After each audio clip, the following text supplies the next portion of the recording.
In the summer of 1959, the USA experienced a crisis in poultry farming. Specifically, there was a huge overproduction of eggs, which were selling below their cost of production. Overproduction in economics is another way of saying unsold. In other words, even selling below costs, the eggs were too expensive for most consumers in the economy, and millions of them went unsold. Pressure then grew on the government to do something about this, and so the Department of Agriculture agreed to increase the amount of eggs it purchased. It was already buying 500 million eggs, but now promised to commit to buying more. Of course, the fact that the government were buying all of these eggs in the first place was one of the chief causes of overproduction. The market would have allowed the adjustments to take place to bring overproduction to a halt, allowing some farmers either to go out of business or to downsize. But the politicians of that era considered this to be cruel, and so opted instead artificially to boost demand through direct government purchase.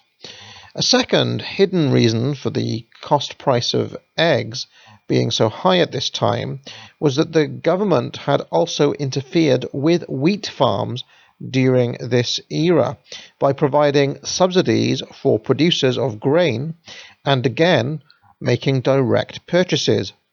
By June the 1st, 1959, President Eisenhower had piled up $3 billion worth of wheat. In today's money, that's around $26 billion. It was a supply equal to 2.5 times America's annual domestic needs for wheat.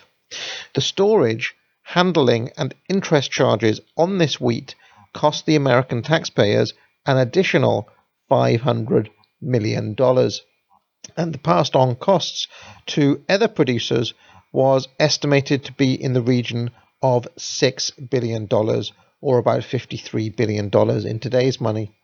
Grain farmers were growing crops for government storage, not for the market, and the net effect of this policy was to keep the price of wheat artificially high to benefit the wheat farmers at the expense of everyone else. Everyone else included, of course, the poultry farmers whose chickens feed on grain. To make matters worse, knowing that most of this grain would just end up in some government warehouse, many farmers deliberately grew inferior quality wheat in order to take advantage of President Eisenhower's largesse. So the net result of Keynesian interference in agriculture during the 1950s was more expensive wheat at a worse quality than before, more expensive eggs, poultry farmers facing bankruptcy, millions of unsold eggs, as well as millions of tons of food wasting away in government warehouses.